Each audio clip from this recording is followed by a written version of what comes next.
आनन्दकरं प्रसन्नं ज्ञानस्वरूपं निजबोधरूपं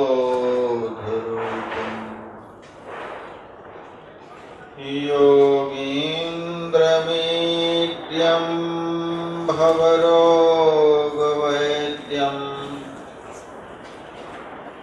श्रीमद्गुरुं नित्यमहं नमामि। यस्याङ्घ्रिपङ्कजपरागपरप्रभावात् भूत्वा कृतिमतां श्रुतिमाचरामि तं सद्गुरुं सततसर्वसुखं सदग्र्यम् वन्दे सदा विमलबोधघनं विचित्रम् वन्दो गुरुपदकञ्जकृपा सिन्धुनररूपहरि महामोहतमपुञ्जजासुवचनरविकर्णिकरि मेरा मुझ में कुछ नहीं,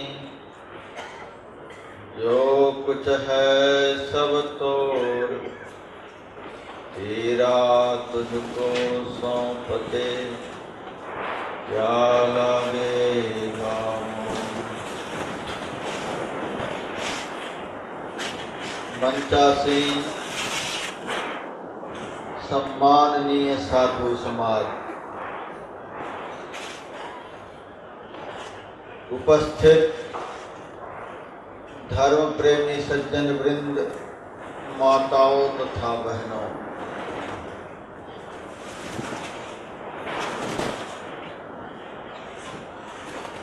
अंतर्राष्ट्रीय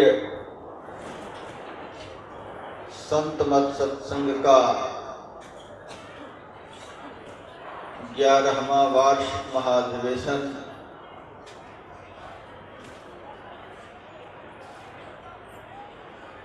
गत 14 मार्च से आरंभ हो चुका है।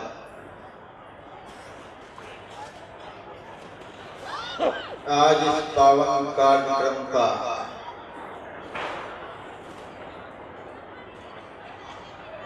प्रथम सत्र चल रहा है।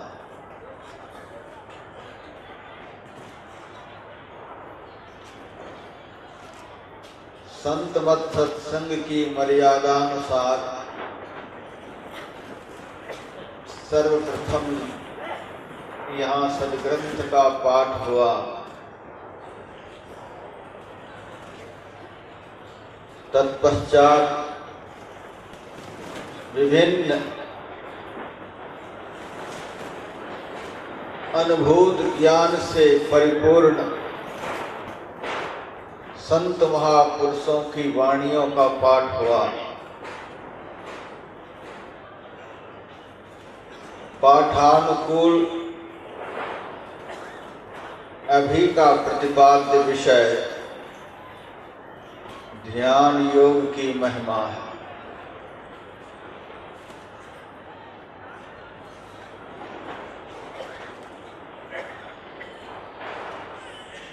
जब हम भगवान विष्णु का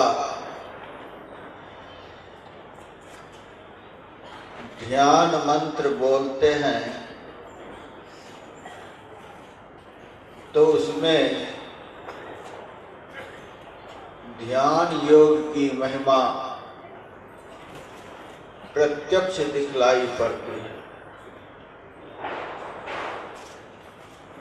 शांताकारं भुजगशयनं पद्मनाभं सुरेशं विश्वाधारं गगनसदृशं मेघवर्णं शुभांगं लक्ष्मीकान्तं कमलनयनं योगिभिर्ध्यानगम्यं वन्दे विष्णुं भवभयहरणं सर्वलोकैकनाथं।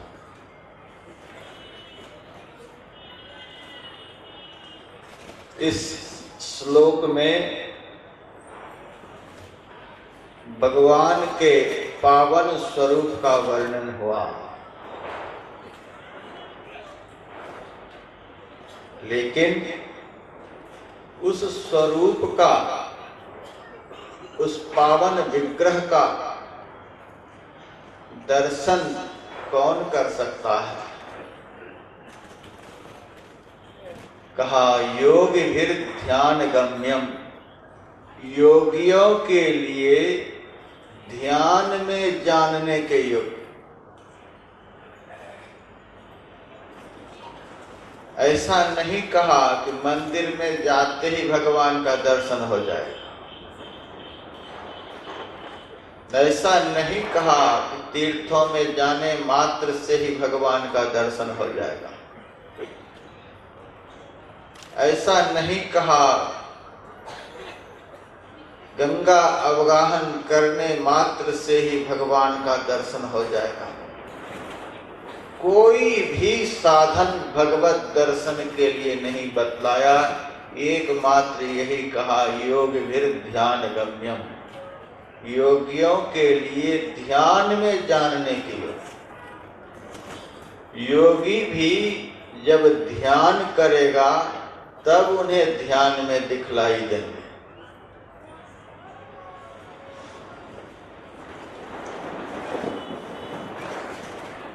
फिर जब हम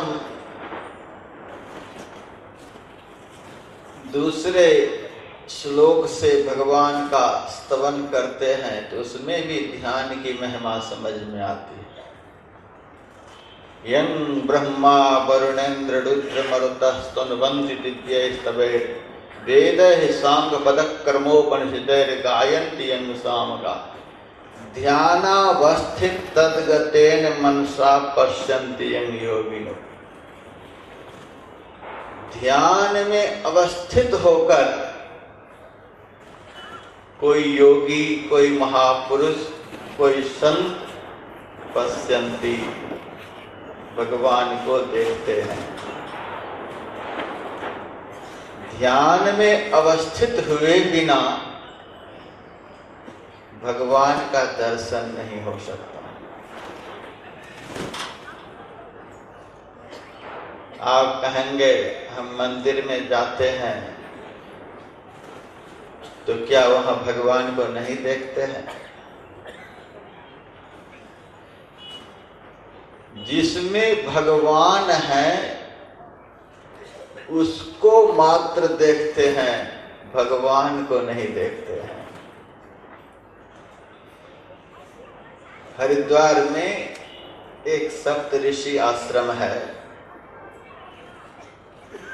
मैंने एक बार उस आश्रम की दीवार पर एक शायरी लिखा हुआ पढ़ा, सब में है खुदा तो पत्थर में खुदा नहीं, सब में है खुदा तो पत्थर में खुदा नहीं, पत्थर में खुदा है पत्थर खुदा नहीं। यही बात है। गीता में भी भगवान ने कहा सभी क्षेत्रों में मैं क्षेत्रज्ञ हूं। क्षेत्र कहते हैं शरीर को, शरीर में रहने वाले को क्षेत्रज्ञ कहते हैं। तो मंदिर में जाकर जिस पत्थर में भगवान समाये हुए हैं उस पत्थर को देखते हैं, लेकिन कम से कम भगवत भावना तो वहां जरूर उत्पन्न होती है। मंदिर में जाने से भगवान के प्रति पवित्र भावना उत्पन्न होती है और शरीर रूपी मंदिर में ध्यान के द्वारा प्रवेश करने से पत्थर में व्यापक ब्रह्म का दर्शन होता है, शाश्वत ब्रह्म का दर्शन होता है।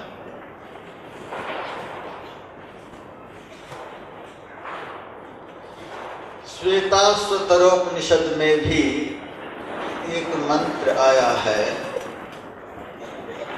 स्वदेह मरणिं कृत्वा प्रणव चोत्तरारणिं ध्यान निर्मथनाभ्यासात् देव पश्यन् निगूढ़वत्।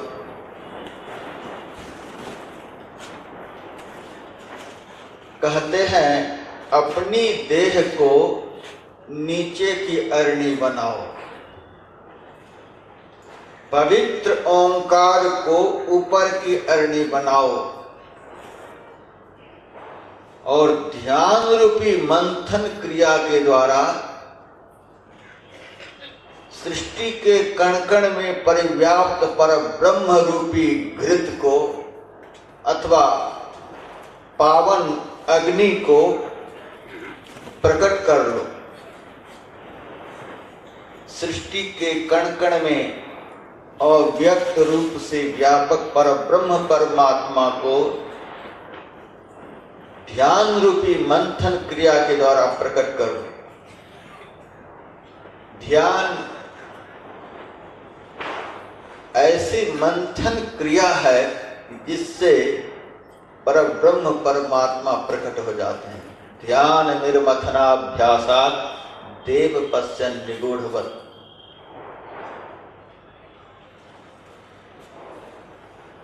और जिस पावन भूमि पर आज हम लोग बैठे हुए हैं, इसी भूमि पर स्वामी ब्रह्मानंद जी महाराज भी निवास किया करते थे। उनकी तपस्थली है।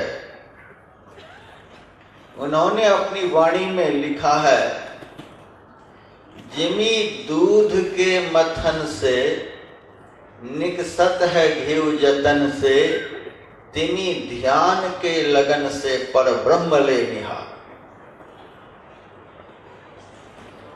दूध के कण कण में घृत समाया हुआ है, लेकिन दिखलाई नहीं देता है। जब मंथन क्रिया करते हैं तो दुग्ध मिश्रित घृत उससे पृथक हो जाता है। उसी प्रकार सृष्टि के कण कण में पर ब्रह्म परमात्मा परिव्याप्त हैं। ध्यान रूपी मंथन क्रिया के द्वारा पर ब्रह्म परमात्मा को पावन भक्त प्रकट कर लेते हैं और दूसरा कोई साधन नहीं बतलाया गया।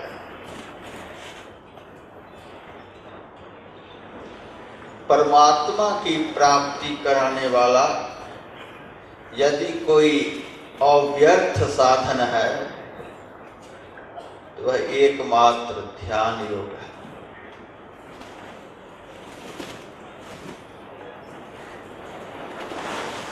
मेहंदी में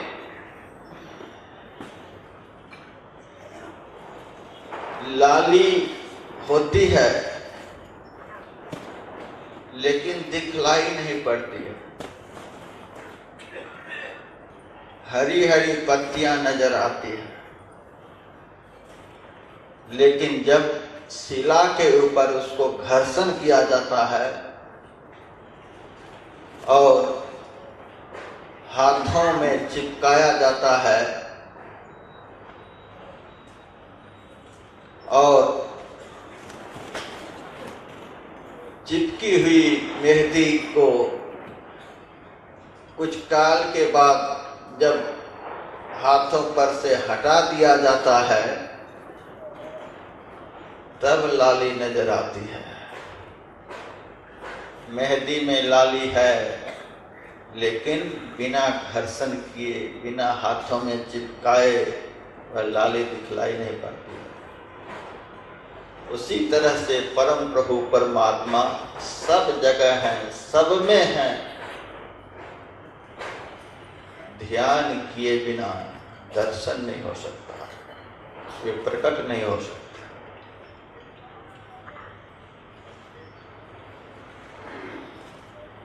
जिमी दूध के मथन से निकसत है गेहूं जतन से, तिमी ध्यान के लगन से पर ब्रह्म ले निहारा।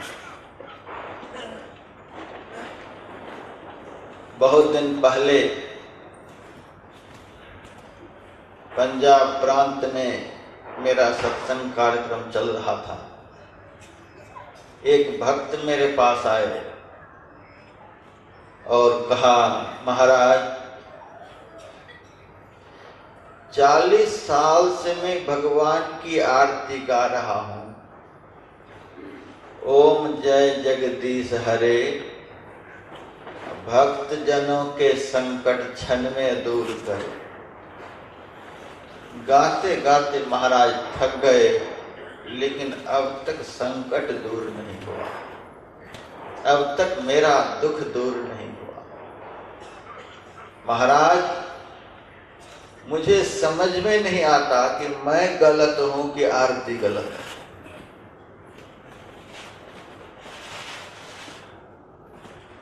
मैंने कहा, आरती संतों की लिखी हुई है,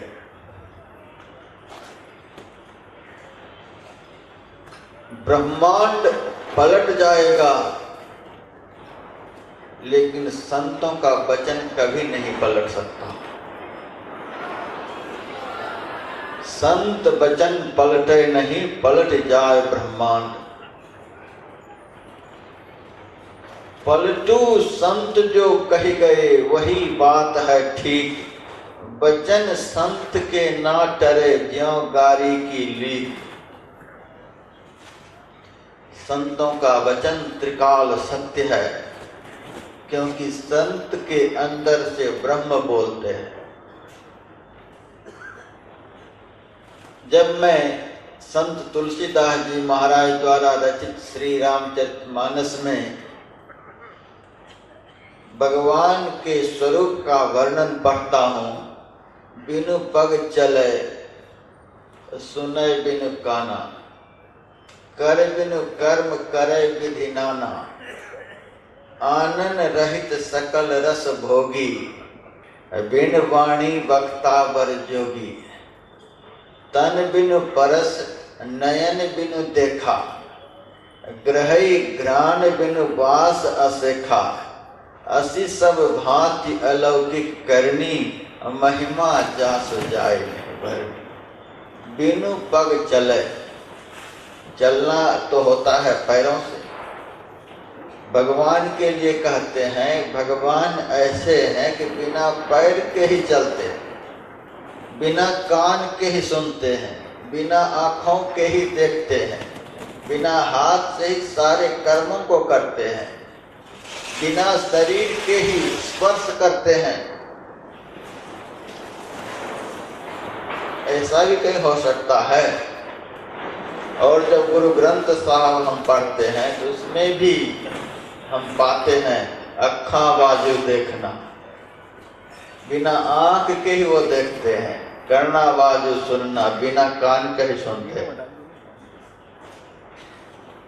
मेरे मन में हुआ, बिना पैर के कैसे भगवान चलेंगे?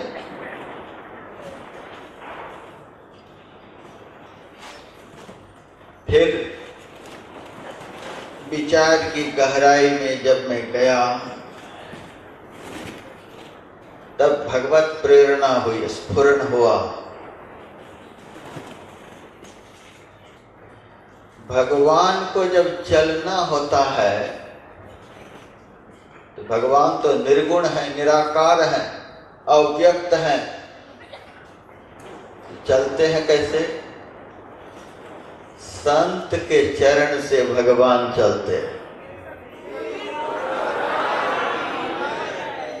संत को चलना नहीं है, संत को चलने के लिए बाकी नहीं है, उनकी यात्रा पूरी हो चुकी है।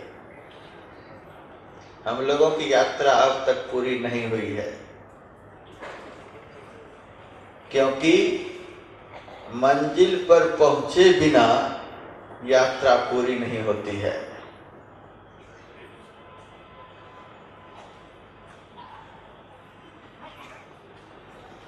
हमारा मंजिल क्या है? संसार, संसार का विषय भोग। कलकत्ता, मुंबई, गुजरात, पंजाब, यही मंजिल है। यह तो शरीर का मंजिल हो सकता है, आत्मा का मंजिल तो एकमात्र परमात्मा है। जब तक आत्मा परमात्मा का दर्शन नहीं कर ले तब तक इसकी यात्रा पूरी नहीं हो सकती है। परमात्मा का दर्शन होते ही आत्मा की यात्रा पूर्ण हो जाती है। जिनकी आंतरिक यात्रा पूर्ण हो चुकी है उन्हीं को संत कहते हैं। भेष से संत नहीं, भेष वैसा भी हो, लेकिन जिनकी यात्रा पूरी हो चुकी है, अर्थात आत्मा परमात्मा का मिलन हो चुका है। अब चलेंगे कहाँ?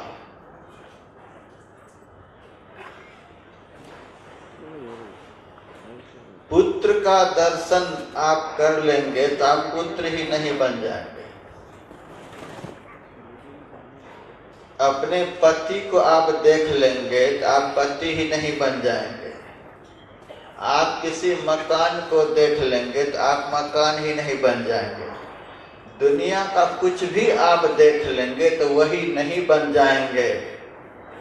वह पदार्थ वही रहेगा, आप ही रहेंगे। लेकिन जिस दिन आप भगवान को देख लेंगे उस दिन आप भगवान ही बन जाएंगे। ब्रह्म सौ ब्रह्मविद स्वयं, ब्रह्म को जान लेने वाला केवल ब्रह्म ज्ञानी ही नहीं, वह स्वयं ब्रह्म हो जाता है। यही ब्रह्म दर्शन का फल है। और वाल्मीकि मुनि ने भी कहा, तुम्हारी कृपा तुम्हि रघुनंदन, जानहि भगत भगत और चंदन, सोई जाने यही देहु जनाई, जानत तुम्हि हो जाई। जो तुमको जान लेता है हे राम, वह तुम्ही के समान हो जाता है, तुम्ही में वह लीन हो जाता है। जैसे नमक की पुतली समुद्र की गहराई में प्रवेश करते करते समुद्र में घुलकर समुद्रवत हो जाती है, उनका अलग अस्तित्व नहीं रह जाता, उसी तरह से ब्रह्म का चिंतन करता हुआ भक्त ब्रह्म में लीन होकर एक ही भूत हो जाता है। तो संत भगवंत का दर्शन किए हुए होते हैं, उनकी यात्रा पूरी हो गई होती है, इसीलिए उनको अब चलना नहीं। संत की यात्रा पूर्ण हो चुकी है, उनको चलना नहीं। अब संत चलकर आते हैं, उनको चलना नहीं है, लेकिन भक्तों का उद्धार होगा कैसे? भगवान सोचते हैं अब इनकी यात्रा पूर्ण हो चुकी है, अब इनको चलना है नहीं, अब तो यह कहीं जाएगा नहीं। और जब तक ये कहीं जाएंगे नहीं तब तक संसार का कल्याण होगा नहीं, तब तक मुझे कोई जानेगा नहीं। मेरे स्वरूप का ज्ञान संत ही करा सकते हैं और कोई नहीं करा सकते। और संत जब तक जाएंगे नहीं तब तक मेरा ज्ञान समाज को होगा नहीं।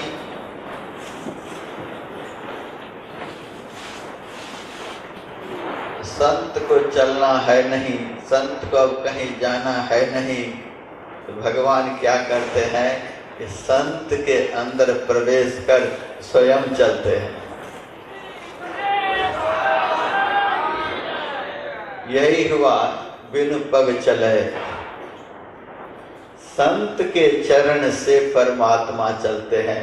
यदि संत चलकर आपके घर पधार जाएं, आप यह नहीं समझें कि ये कोई मनुष्य आए हैं, साक्षात परमात्मा आपके घर आए हैं। यदि संत आपकी पुकार को सुन लें, यह नहीं समझें कि ये संत का कान सुन रहा है, संत के कान से भगवान सुन लिए। संत के कान से भगवान सुनते हैं, संत का सुनना नहीं है, संत का सुनना पूरा हो गया। बाजे इगतार सुनब दिन रतिया। अविगत तार अलख गति गाजय, सुनत सुनत शीतल भई छतिया। बाजे इगतार सुनब दिन रतिया। जिन्होंने परमात्मा के अनाहत ध्वन्यात्मक नाद को सुन लिया, अब उनको सुनने के लिए कोई आवाज बाकी नहीं रह गई है, क्योंकि उससे मधुर आवाज तो कोई हो ही नहीं सकती। उस आवाज को सुन लेने के बाद सुनने की क्रिया पूर्ण हो गई है। अब संत को सुनना नहीं है। तो संत के कान से सुनते हैं कौन? संत को सुनना नहीं है तो संत के कान से सुनते कौन? संत के कान से परमात्मा सुनते हैं। परमात्मा का दर्शन हो जाने के बाद दर्शन की क्रिया समाप्त हो जाती है, पूर्ण हो जाती है। अब कुछ बाकी नहीं बचता।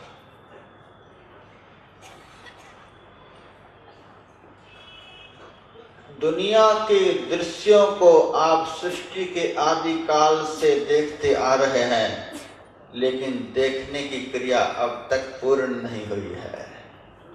देखने की इच्छा बनी हुई रहती है, और देखूं और देखूं। लेकिन परमात्म दर्शन की यही महिमा है कि एक बार दर्शन हो जाने के बाद अब कुछ देखने की इच्छा नहीं रहती, देखने के लिए कुछ बाकी नहीं रहता। मन मस्त हुआ तब क्या बाहर नैना क्या खोले। अब देखने के लिए कुछ बाकी नहीं। संत सब कुछ देखे हुए होते हैं, उन्होंने सब कुछ देख लिया, उनको अब कुछ देखना नहीं। लेकिन उनके देखे बिना समाज पवित्र भी नहीं हो सकता। संत अब कुछ देखना चाहते नहीं, तो संत की आंख से देखते कौन है? संत की आंख से भगवंत देखते हैं। संत की दृष्टि यदि आपके ऊपर पड़ जाए तो समझ लीजिए कि भगवान ने हमको देख लिया। जिनको संत देख लेते हैं वे ही भाग्यवान पुरुष एक दिन भगवान को देख पाते हैं।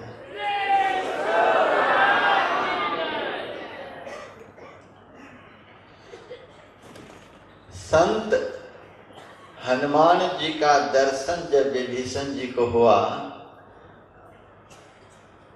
विभीषण जी आह्लादित होकर बोले, अब मोहि भाव भरोस हनुमंता।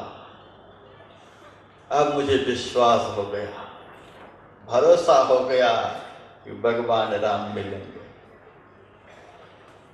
हनुमान जी ने कहा, अब भरोसा कैसे हुआ? विभीषण जी ने कहा, राम राम तो मैं मुद्दत से करते आ रहा था, लेकिन विश्वास नहीं था कि राम मिलेंगे भी। लेकिन आज विश्वास हो गया कि अब राम जरूर मिलेंगे। अब मोहि भाव भरोसा हनुमंत। कैसे विश्वास हुआ? बिनु हरि कृपा मिलहि नहीं संता। परमात्मा की कृपा के बिना संत मिल नहीं सकते। जिनको जीवन में संत मिल जाते वे ही भगवान भगवंत का दर्शन कर पाते हैं। 15 दिन नहीं हुए विभीषण जी को भगवान का दर्शन हुआ, और भगवान ने विभीषण जी से कहा, विभीषण तू तो लंका में रहता था, यहाँ कैसे आ गया? सब कुछ छोड़कर मेरे पास कैसे आ गया?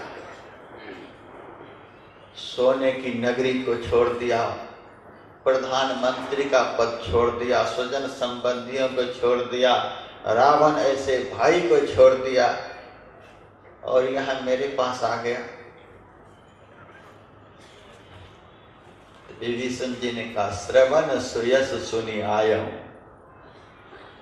हे प्रभु, कान से आपके विषय में मैं सुनकर आया। लंका नगरी में मेरे विषय में सुनाने वाला कौन मिल गया तुमको? वहां तो कोई सुनना भी चाहेगा तो उनके कान में गरम तेल डालने वाला है। मेरे विषय में लंका नगरी में सुनाने वाला कौन मिल गया? भगवान श्री राम के पीछे गदा लेकर हनुमान जी खड़े हैं।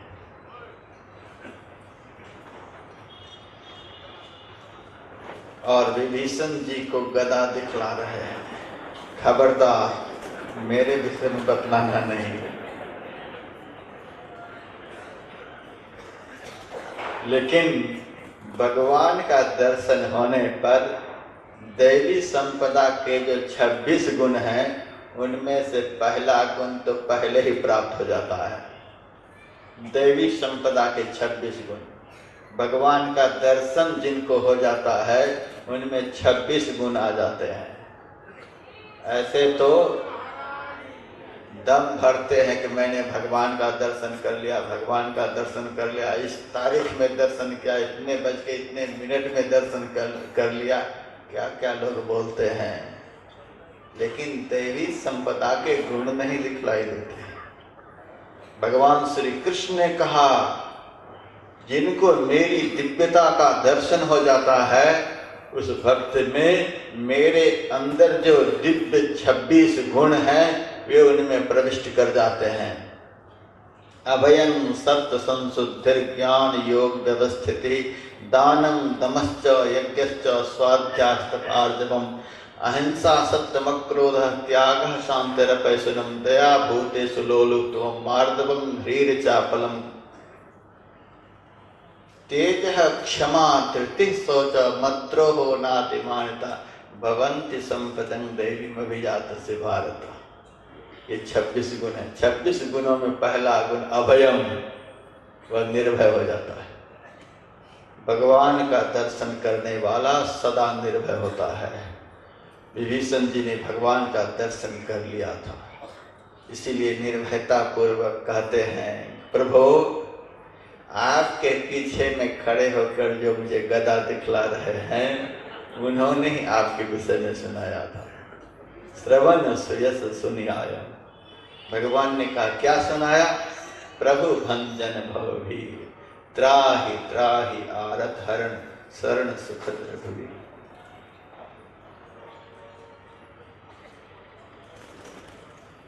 भगवान ने कहा अच्छा दर्शन हो गया तो बताओ अपना कुशल समाचार। विभीषण जी ने कहा जब तक लंका में था महाराज तब तक कुशल कहाँ, जब तक प्रधानमंत्री के पद पर था तब तक कुशल कहाँ, जब तक सोने की नगरी में था तब तक कुशल कहाँ, जब तक रावण ऐसे भाई के साथ था तब तक कुशल कहाँ, जब तक शरीर ज्ञान में था तब तक कुशल कहाँ, अब पद देखी कुशल रघुराया, जब तुम कीन्ह जान जमदाया। अब कुशल हुआ है। कैसे? आपके चरणों का दर्शन हो गया। संत का दर्शन जैसे होता है, संत की दृष्टि जैसे ही भक्त के ऊपर पड़ती है वैसे उनके सारे पाप ताप संताप स्वाहा हो जाते हैं और वह भक्त भगवान के दर्शन करने में समर्थ हो जाता है। इसीलिए विभीषण जी ने कहा अब मोहि भाव भरोस हनुमंता बिनु हरि कृपा मिलहि नहीं सकता। संत की आंख से भगवान देखते हैं, संत के मुंह से भगवान बोलते हैं। संत बोलते ब्रह्म। कभी भी यह नहीं समझना यह कोई व्यक्ति बोल रहा है। संत के मुंह से भगवान बोलते हैं।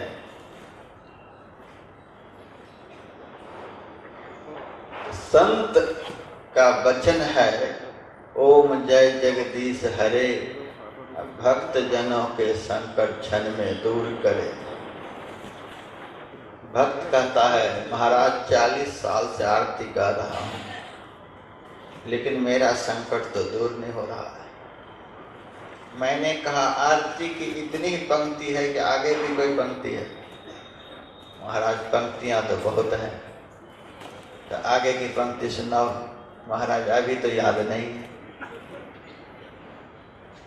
मैंने कहा तुम्हें अभी याद नहीं है, मुझे तो अभी याद है। आरती 40 साल से तुम कर रहे हो, मैंने तो कभी आरती की नहीं। लेकिन जिस पंक्ति से संकट दूर होते हैं वह पंक्ति मुझे याद है। तुम केवल 40 साल से एक ही पंक्ति को याद कर रखे हो, भक्त जनों के संकट क्षण में दूर करे। महाराज संकट हरण करने वाली कौन सी पंक्ति है? मैंने बतलाया, जो ध्यावे फल पावे दुख बिन से मन का, सुख संपत्ति घर आवे कष्ट मिटे तन का।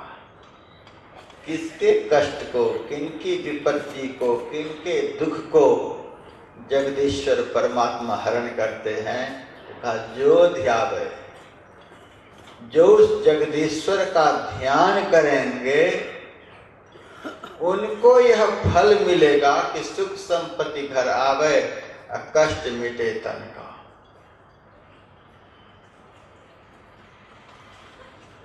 कभी ध्यान करते हो? ध्यान तुम्हारा करता नहीं। जब ध्यान नहीं करोगे यह फल मिलेगा कैसे?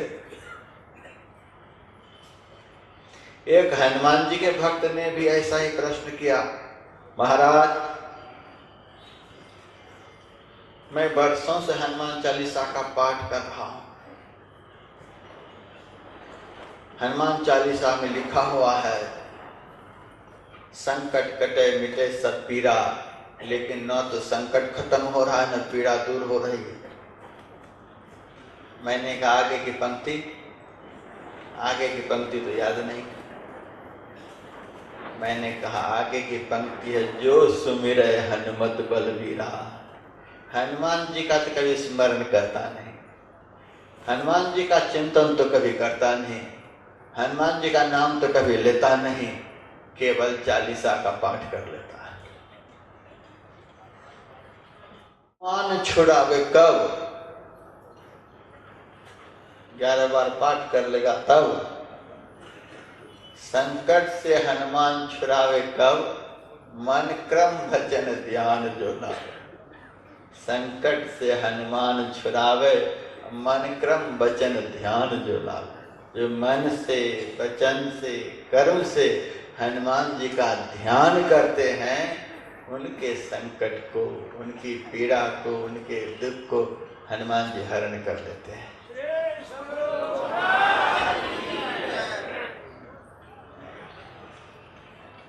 जो ध्यावे फल पावे दुख बिन से मन का, सुख संपत्ति घर आवे कष्ट मिटे तन का। महाराज फिर ध्यान कैसे करूं?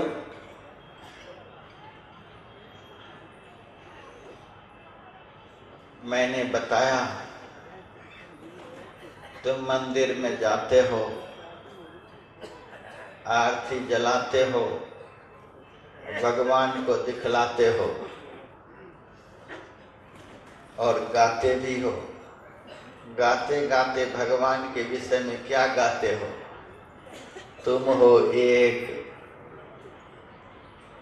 मुंह तो बोलता है तुम हो एक, थालियां घूमती हैं 50 के सामने। पंजाब के एक भक्त ने मेरे से कहा, महाराज 50-60 देवताओं की पूजा इसीलिए करता हूँ, 25-30 नाराज भी हो जाएंगे फिर भी तो 10-20 बचेंगे, कुछ तो बचेंगे। एक की ही पूजा में लगे रहेंगे, वो भी यदि नाराज हो गए तब 10-20 एजेंट बना करके रखते हैं, ये यदि काम नहीं बना सके उनसे काम बना लेंगे। ऐसी भक्ति आज समाज में हो रही है। ये नहीं सुनेंगे तो ये सुन लेंगे, ये नहीं सुनेंगे तो ये सुन लेंगे। और याद रखें, यदि एक में ही लगे रहेंगे तो उनको मन में होगा यह तो दूसरे के पास जा नहीं सकता, हम भी नहीं इनका सुनेंगे तो कौन सुनेगा।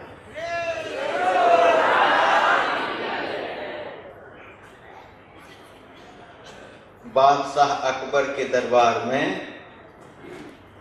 एक श्रीपति नामक कवि रहता था।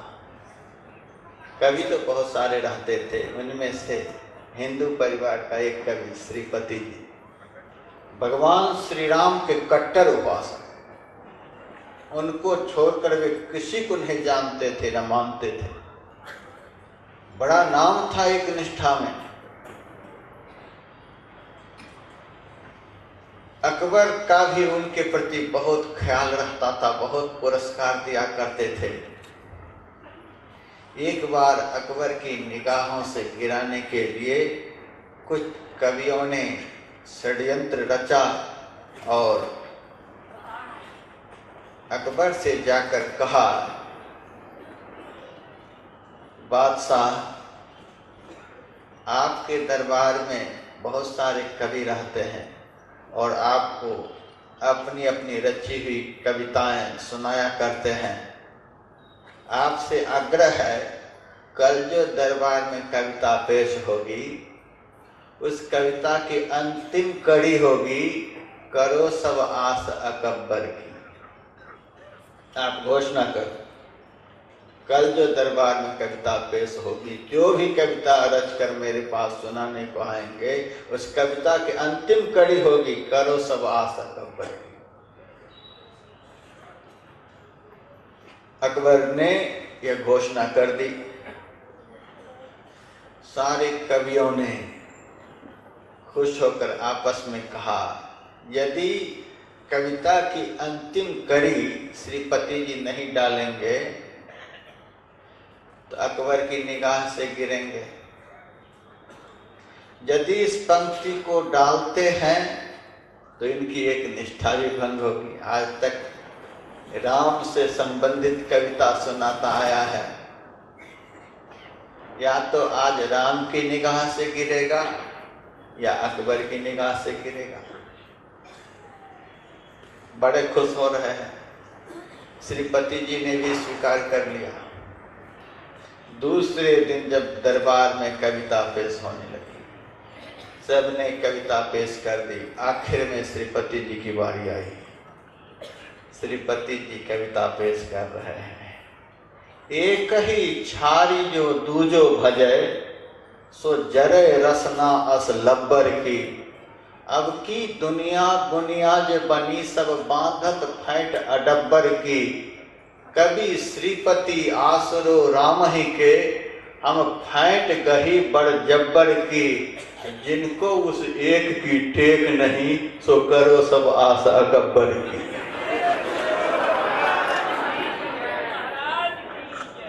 सभा में तालियां बज गई। बड़ा भारी पुरस्कार श्रीपति जी को मिला। लेकिन आज के भक्त व्यवसायत्मिका भक्ति करते हैं। ये खुश नहीं हुए तो वो हो जाएंगे, वे नहीं तो वो हो जाएंगे, सबको पटा करके रखो। मैं तो कभी कभी सुनाता हूँ, यदि एक ही आदमी सारे चुनाव चिन्ह पर मुहर लगा दे तो किसी को वोट मिलेगा? सारे वोट खारिज हो जाएंगे। पहले ही दिल दिमाग को दुरुस्त कर लो, किसको वोट देना है, किसके चुनाव चिन्ह पर मुहर लगाना है। यदि कोई चाहे सारे नेता यदि खुश हो जाएंगे तो सब काम हमारा बन जाएगा, तो सब पर मुहर लगा दो। एक भी नेता ऐसे आदमी से खुश नहीं होंगे। एक पर ही मुहर लगाया जाता है। उसी तरह से एक ही परमात्मा के अनंत नाम हैं, उसी एक परमात्मा के अनंत रूप है। भगवान श्री कृष्ण ने गीता में कह दिया, मत्तः परतरं किंचित नान्य दस्त धनंजय। हे धनंजय, मेरे सिवा तो सृष्टि में कुछ है ही नहीं, जितने रूप हैं सब मेरे ही हैं, जितने नाम हैं सब मेरे ही हैं। आप कृष्ण सहस्त्र नाम का पाठ करें, कृष्ण सहस्त्र नाम में भगवान राम का नाम आ जाएगा, भगवान शिव का नाम आ जाएगा, ब्रह्मा जी का नाम आ जाएगा, सूर्य का नाम आ जाएगा, गणेश का नाम आ जाएगा। आनंद रामायण पढ़ें, उसमें भगवान राम का सहस्त्र नाम है। भगवान राम का सहस्त्र नाम पढ़ेंगे तो उसमें भगवान का एक नाम कृष्ण भी है, एक नाम शिव भी है। आप शिव सहस्त्र नाम का पाठ करें, शिव जी के 1000 नामों में एक नाम कृष्ण भी है, एक नाम राम भी है। आदमी पढ़ता तो है लेकिन समझने का प्रयास नहीं करता। जिन देवताओं के 1000 नाम हैं, उन 1000 नामों में सब देवताओं के नाम आ जाते हैं। विष्णु सहस्त्र नाम का पाठ करें, राम भी आ जाते हैं, शिव भी आ जाते हैं, कृष्ण भी आ जाते हैं, गोविंद भी आ जाते हैं, गोपाल भी आ जाते हैं, सूर्य भी आ जाते हैं, सब आ जाते हैं। जितने नाम हैं ये सारे नाम उसी एक परमात्मा के हैं। परमात्मा के नाम का स्मरण करने से भक्त का कल्याण हो जाता है, इसीलिए भक्तों ने परमात्मा का नाम रखा शिव। परमात्मा भक्तों के अंतःकरण में रमन कर रहे हैं। रमन्ते योगिनः यस्मिन् इति रामः, सब में रमन करते हैं परमात्मा, इसीलिए भक्तों ने उस परमात्मा का नाम रखा राम। परमात्मा सबके अंदर में विराजमान होकर सबके चित्त को अपनी तरफ आकृष्ट कर रहे हैं। कर सती इति कृष्ण, सबके चित्त को आकर्षित करने के कारण परमात्मा का नाम भक्तों ने रखा कृष्ण। समग्र सृष्टि के प्राणियों के वे स्वामी हैं, गण के ईश हैं। गण का अर्थ होता है समूह, समूह के वे ईश्वर हैं, समूह पर उनका आधिपत्य है, इसीलिए उनको भक्तों ने कहा गणेश। प्रचंड शक्ति उस परमात्मा में है, इसीलिए उस प्रचंड शक्ति से संपन्न परमात्मा को भक्तों ने शक्ति कहा। भगवान की गुणवत्ता के आधार पर भक्तों ने अपनी अपनी निष्ठा के अनुरूप अनेकों नाम रख दिया है, अन्यथा भगवान का कोई नाम नहीं हो सकता। भगवान तो तत्वतः अनाम है। नाम तो तब होगा जब नाम रखने वाला होगा। नाम रखने वाला नामधारी से पहले का होगा, परमात्मा से पहले का कौन हो सकता है? जब परमात्मा से पहले का कोई नहीं तो परमात्मा का नाम कौन रखेगा? तत्वतः परमात्मा अनाम है, उनका कोई नाम नहीं। और जितने नाम हैं भक्तों के द्वारा रखे गए हैं, भक्तों ने उनकी गुणवत्ता के आधार पर अनेकों नामों से उनको पुकारते हैं। सारे नाम उन्हीं एक परमात्मा के हैं और सारे रूप उन्हीं एक परमात्मा के हैं। इस संसार रूपी रंगमंच पर जब जरूरत पड़ी तो वामन के रूप में वही परमात्मा आ गए। संसार रूपी रंगमंच पर जब जरूरत पड़ी तो बाराह के रूप में वही परमात्मा आ गए। 24 अवतार की जो गाथाएं हैं, इसका मतलब यह नहीं कि भगवान 24 हैं। भगवान तो एक ही है, वही एक आदि अनंत परमात्मा भिन्न भिन्न समय में, भिन्न भिन्न काल में, भिन्न भिन्न स्थान में, भिन्न भिन्न भक्तों के मनोरथों को पूर्ण करने के लिए भिन्न भिन्न रूपों में प्रकट हुए हैं। भगवान भिन्न भिन्न नहीं। कोई भी शास्त्र नहीं कह सकता कि परमात्मा अनेक है। एकं सद्विप्राः बहुधा वदन्ति, सब कहते हैं एक। भाषा में भिन्नता है, लेकिन तत्व में कोई भिन्नता नहीं। भाषांतर अवश्य है। कोई उसी परमात्मा को गॉड कहते हैं, अल्लाह कहते हैं, कोई तितीन कहते हैं, कोई उसे यहोवा कहते हैं, कोई बौद्ध कहते हैं, कोई तीर्थंकर कहते हैं, कोई अकाल पुरुष कहते हैं, कोई ब्रह्म कहते हैं, कोई राम कहते हैं, कोई परमात्मा कहते हैं, कोई ईश्वर कहते हैं। भाषांतर है लेकिन तत्वांतर नहीं है। तत्वतः परमात्मा एक ही है। तुम हो एक, आरती में कहा तो तुम हो एक, लेकिन वह एक अद्वितीय परमात्मा जगदीश्वर है। कैसे? तो हम ही आरती में गाते हैं अगोचर। वह एक है कैसा? अगोचर। अगोचर का अर्थ आंख से देखने योग्य कदापि नहीं। यतो वाचो निवर्तन्ते अप्राप्य मनसा सह। मन वाणी बुद्धि की गति भी जिनकी तरफ जाकर कुंठित हो जाती है, वही एक अद्वितीय परमात्मा है। संत सूरदास जी महाराज कहते हैं, अभिगत गति कछु कहत न आवे, ज्यों गूंगहि मीठे फल को रस अंतर्गत ही भावे। परम स्वाद सब ही जो निरंतर अमित तोष उपजावे। मन वाणी को अगम अगोचर, सो जाने सो पावे। न मन में ताकत है न बुद्धि में ताकत है। कहीं सिपी में समुद्र समा सकता है, उसी तरह से तुच्छ इंद्रियों के ज्ञान में क्या परमात्मा आ सकते हैं? अगोचर का अर्थ होता है इंद्रियों के द्वारा नहीं जानने के योग्य। इस विषय को अच्छी तरह से समझने का प्रयास करेंगे। इन इंद्रियों से नहीं जानने के योग्य। भगवान श्री राम ने भी लक्ष्मण जी से कहा, गो गोचर जहाँ लगी मन जाई, सो सब माया जाने हो भाई। हे लक्ष्मण, इंद्रियों के द्वारा जो कुछ भी प्रत्यक्ष है, जो कुछ भी ग्रहण में आता है, सो सब माया, वह माया है।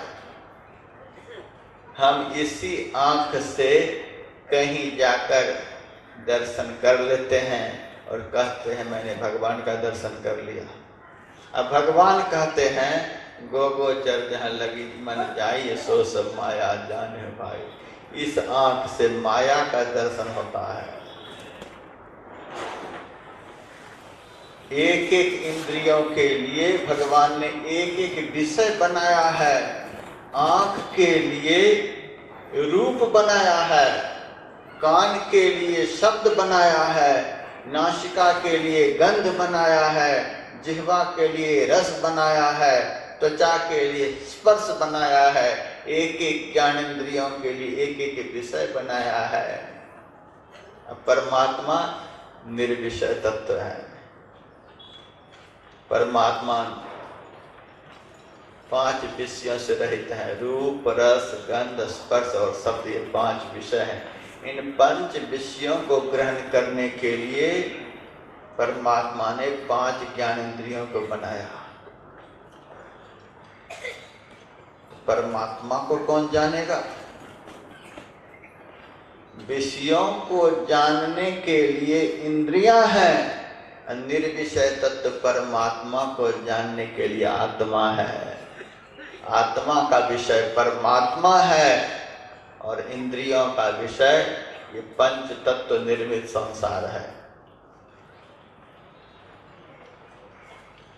मुंडक उपनिषद में मंत्र आया, परां चिखानी व्यतृण स्वयंभूष तस्मात् परां पश्यति नाम धरात्मन कश्चित् धीरः प्रत्यगात्मान मैक्षता वृत्त्यक्षुर्मृतत्वमिच्छन्। स्वयंभू परमात्मा ने सभी इंद्रियों को बहिर्मुखी बनाया है। इसीलिए सारी इंद्रियां बाहर के ही पदार्थों को ग्रहण करती हैं। कोई कोई धीर पुरुष आवृत चक्षु होकर, ढके हुए नेत्र वाला होकर उस पर ब्रह्म परमात्मा का दर्शन करते हैं। कठोपनिषद का एक मंत्र, बृहच्च दिव्य मचिंत रूपा सूक्ष्माच तत्सूक्ष्मतरम विभाति दूरा सुदूरे तदिहांत के च पश्यत सहैवा निहितम गुहाया। वह परमात्मा है कैसा? अत्यंत विशाल है तो एक, लेकिन कैसा? बृहत, सबसे विशाल। सारी सृष्टि राई के दाना के बराबर उसमें घुसी हुई है, इतना विशाल है। श्रीमद् भागवत महापुराण में जब भगवान श्री कृष्ण की लीला कथा पढ़ते हैं, उसमें एक प्रसंग आता है। एक दिन ब्रह्मांड घाट पर भगवान श्री कृष्ण ने थोड़ी सी मिट्टी उठाकर मुंह में डाली। कुछ ग्वाल वालों ने यशोदा मैया से शिकायत की, मैया अब तो श्री कृष्ण मिट्टी खाने लग गया। यशोदा मैया डांट दिखाती कहती, क्या रे, अब माखन मिश्री खत्म हो गया जो तू मिट्टी खाने पर उतारू हो चुका है? भगवान ने कहा, माता मैंने मिट्टी नहीं खाई, ये लोग झूठ बोलते हैं, सारे झूठ बोल रहे हैं, तू ही एक हरिश्चंद्र है, तुम्हारे दाऊ भी बोल रहे हैं। माता सब झूठ बोल रहे हैं, यदि तुम्हें विश्वास नहीं है तो मैं मुंह खोलता तो देख ले, मैंने मिट्टी नहीं खाई है। अच्छा ठीक है, मुंह तो खोल। जैसे भगवान श्री कृष्ण ने मुंह को खोला, सारा ब्रह्मांड, अनंत ब्रह्मा, अनंत विष्णु, अनंत शिव, अनंत सूर्य, अनंत गणेश, सबके सब भगवान के अंदर ही दिखलाई दिए। माता तो चकित हो गई, क्या बला इस बालक के मुंह में है।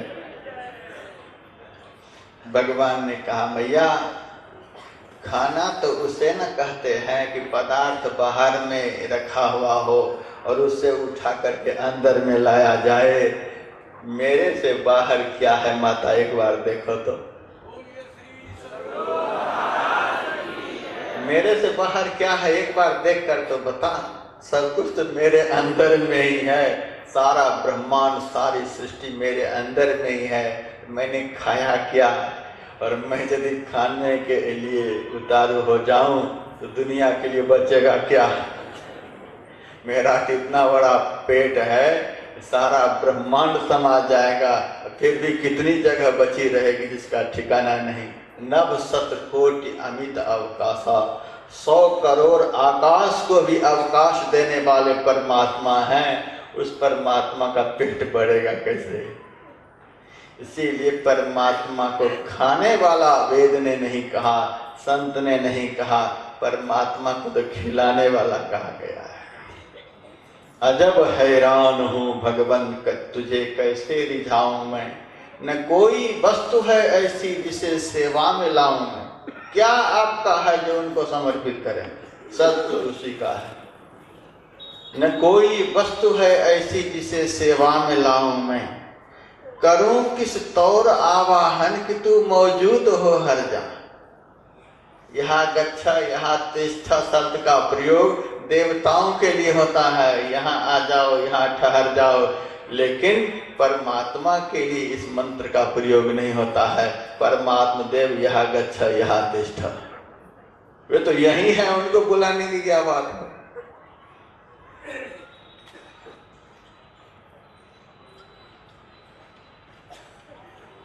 सब जगह परमात्मा विराजमान है।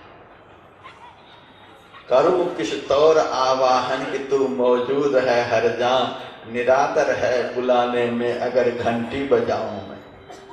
लगाना भोग का तुमको यह भी अपमान करना है, जो सब जग को खिलाते हैं उसे कैसे खिलाऊं। न बाहें हैं, न गर्दन है, न सीना है, न पेशानी, तू है निर्लेप नारायण कहाँ चंदन लगाऊं।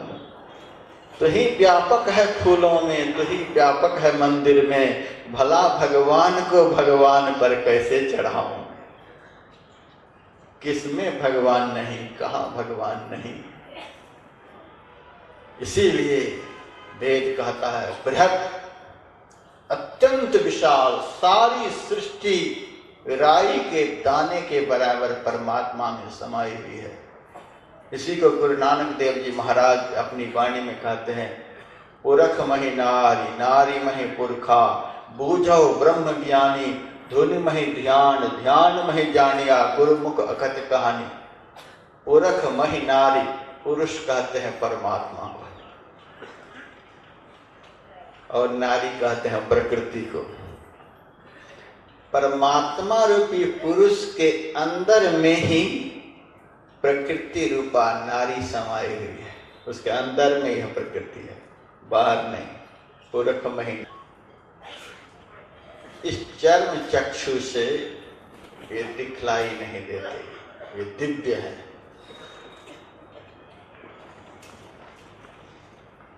अर्जुन ने भगवान से कहा, महाराज एक बार अपना विराट रूप तो दिखलाओ। भगवान ने कहा, मेरा विराट रूप देखना चाहते हो? हाँ भगवान, मैं आपका विराट रूप देखना चाहता हूँ। ठीक है, देखो। बन गया विराट रूप, मनुष्य रूप से विराट रूप बन गया। देखो। अर्जुन कहता है, कहाँ देख रहा हूँ? मैं तो विराट रूप में तुम्हारे सामने, मैं तो देख नहीं पा रहा हूँ। जिस आंख से अर्जुन मेरे उस दिव्य विराट रूप को देखना चाहते हो, उस आंख से वह रूप नहीं देखा जा सकता। फिर किस आंख से? कहा, वह आंख अभी तुम्हारे पास नहीं है। महाराज मैं तो आंख का वह रूप देखना चाहता हूँ, तो थोड़ी देर के लिए उधार ले लो, उधार ले लो थोड़ी देर के लिए। सब दिन के लिए तो तुम्हें अपने से करना पड़ेगा, परिश्रम करना पड़ेगा, पुरुषार्थ करना पड़ेगा, लेकिन अभी कुछ देर के लिए मेरे से उधार ले लो। दिव्यं ददामि ते चक्षु, दिव्य चक्षु मैं तुझे देता हूँ, तो मेरे विराट रूप को देखो। जैसे दिव्य चक्षु अर्जुन को प्राप्त हुआ, अब भगवान कहते हैं, पश्चिमे पार्थ रूपानी। हे अर्जुन, अब इस दिव्य चक्षु से मेरे इस दिव्य रूप को देखो। और अर्जुन देखने लगा। 11 अक्षौहिणी सेना दुर्योधन के साथ, 7 अक्षौहिणी सेना पांडवों के साथ, 18 अक्षौहिणी सेना के बीच में भगवान खड़े हैं, लेकिन एकमात्र अर्जुन देख रहा है और कोई नहीं देख रहा है। ऐसे परमात्मा को हम इस आंख से देखना चाहते हैं। अर्जुन तो देख नहीं पाया, अर्जुन को भी भगवान से उधार लेना पड़ा, तब देख पाया। इसीलिए ऋषि कहते हैं, वेद कहता है, बृहच्च दिव्य, वह दिव्य स्वरूप है, इस आंख से नहीं देखे जा सकते। इस आंख से हवा ना ही दिखलाएगी, इस आंख से परमात्मा दिखे, हंसी आएगी।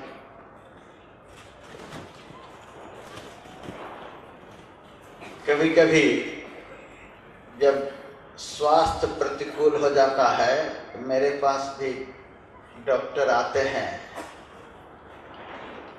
मेरा खून जांच करते हैं, एक बूंद खून हमारे शरीर से निकाल लेते और एक शीशे के ऊपर डाल देते हैं, उसके ऊपर दूसरा शीशा रख कर रगड़ देते हैं। मैंने एक बार कहा, शीशा के ऊपर एक बूंद खून रख दिया, फिर दूसरे शीशे से रगड़ दिया, तो बचा क्या?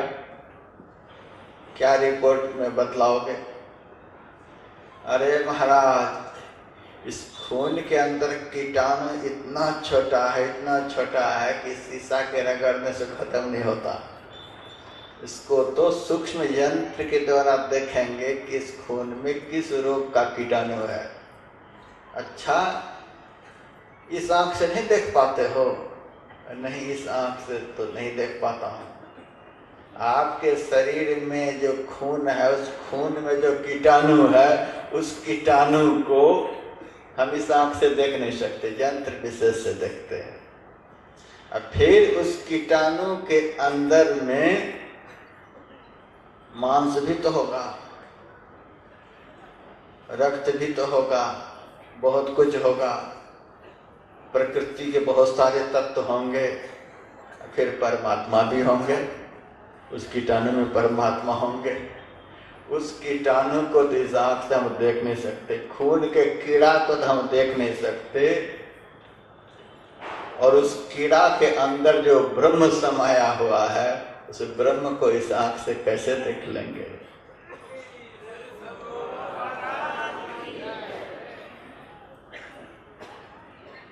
बहुत सारे भक्त जाते हैं मंदिरों में और मेरे से कहते महाराज दर्शन करके आ गए, दर्शन करके आ गए।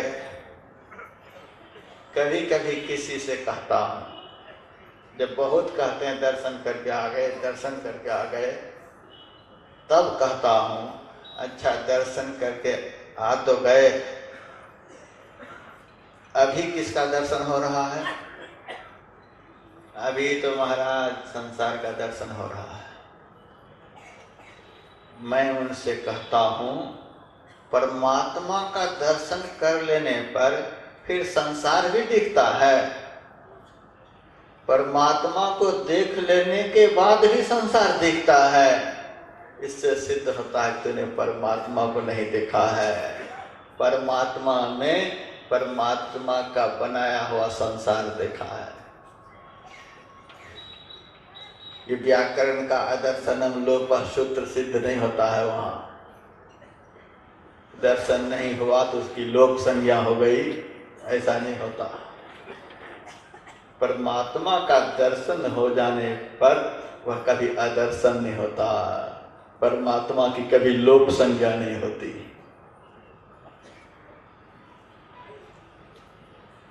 तस्य तो लोप,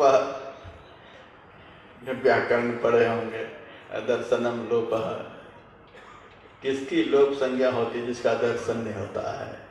दर्शन नहीं होता है फिर भी परमात्मा के लिए कोई लोप संज्ञा नहीं प्रयुक्त कर सकते।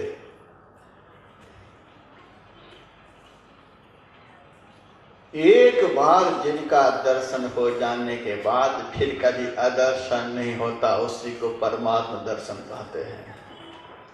दर्शन हो गया फिर गायब, दर्शन हो गया फिर गायब, क्या यही दर्शन है?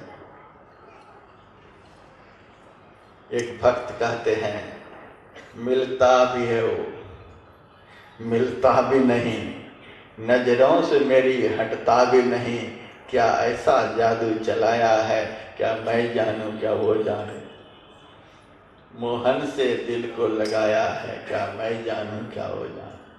हर बात निराली है उसकी, हर बात में है एक टेढ़ापन, टेढ़े पे दिल क्यों आया है, क्या मैं जानूं क्या वो जाने। सबसे बड़ी बात यही, नजरों से मेरी हटता भी नहीं। एक बार दर्शन हो जाए, नजरों से मेरी हटता भी नहीं। यह कौन सा दर्शन है कि 1 मिनट में दर्शन है और दूसरे ही क्षण में दर्शन खत्म, दर्शन का आनंद खत्म। फिर मैं पूछता हूँ अच्छा दर्शन तो करके आए हो, झूठ भी बोलते हो। हाँ महाराज वह तो चलते ही रहता है। नशाओं का सेवन भी करते हो। हाँ महाराज अभी तो थोड़ा बहुत चलता ही है। भगवान का दर्शन भी हो गया और पाप भी नहीं छूटा, यह दर्शन हुआ। अच्छा भगवान का दर्शन तो हो गया, मन में कोई विकार भी उत्पन्न होता है, वह तो महाराज होते ही रहता है। हम तो संसारी जीव ठहरे, भगवान का दर्शन भी हो गया और मन में विकार भी उत्पन्न हो रहा है। 6 महीने तक रामकृष्ण परमहंस देव जी महाराज के चरणों की सेवा मां शारदा ने की। एकांत कमरे में 12 बजे रात तक चरणों को दबाती है। फिर भी 6 महीने बीत गए, रामकृष्ण परमहंस को अपनी पत्नी शारदा के प्रति जरा भी काम भाव उत्पन्न नहीं हुआ। एक दिन शारदा कहती है, ठाकुर आप मुझे किस दृष्टि से देखते हो? रामकृष्ण परमहंस ने कहा, जिस दृष्टि से मैं अपनी माँ को देखता हूँ। अपनी पत्नी में भी माँ का दर्शन करने वाला भारतीय संस्कृति का अद्वितीय संत रामकृष्ण परमहंस।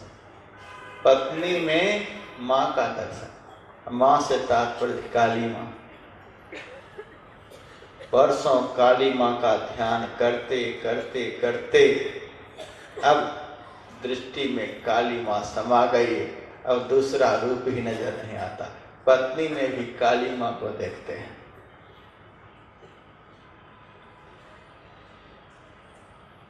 भगवान द्वारिकाधीश के मंदिर में मीरा बैठी हुई है। द्वारिकाधीश भगवान को वहां के धर्म प्रेमी दिन में न जाने कितनी बार वस्त्र बदलते हैं।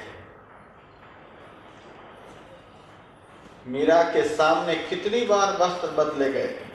सहेलियां कहती, मीरा बताओ अभी भगवान के शरीर पर किस रंग का वस्त्र है? मीरा कहती है श्याम रंग। थोड़ी देर के बाद फिर सहेलियां पूछती, मीरा बताओ अभी भगवान के शरीर पर किस रंग का वस्त्र है? श्याम रंग। जितनी बार पूछती हैं उतनी बार यही जवाब, श्याम रंग श्याम रंग। सहेलियां कहती, सही में मीरा तो पगली हो गई है। लोग कहे मीरा भैरी बाबरी, सास कहे कुल नासी रे, पग घुंघर बांध मीरा नाची रे। कितने रंग बदले गए और तुम्हें बस यही एक श्याम रंग श्याम रंग। मीरा कहती, सखी क्या कहूं, जब से उस श्याम का दर्शन हुआ आंख में ऐसी बीमारी उन्होंने लगा दी कि अब दूसरा रंग ही नजर नहीं आता। अब तो जित देखो तित श्याममयी है, बसो मेरे नैनन में नंदलाल। अब वह नंद का लाला नजर में इस कदर बस गया है, अब दूसरा कोई नजर ही नहीं आता। मीरा जब सनातन गोस्वामी के आश्रम पर गई है, गोस्वामी जी ने अपने भक्तों के द्वारा सूचना भेजी कि मैं महिलाओं से नहीं मिलता, स्त्रियों से नहीं मिलता।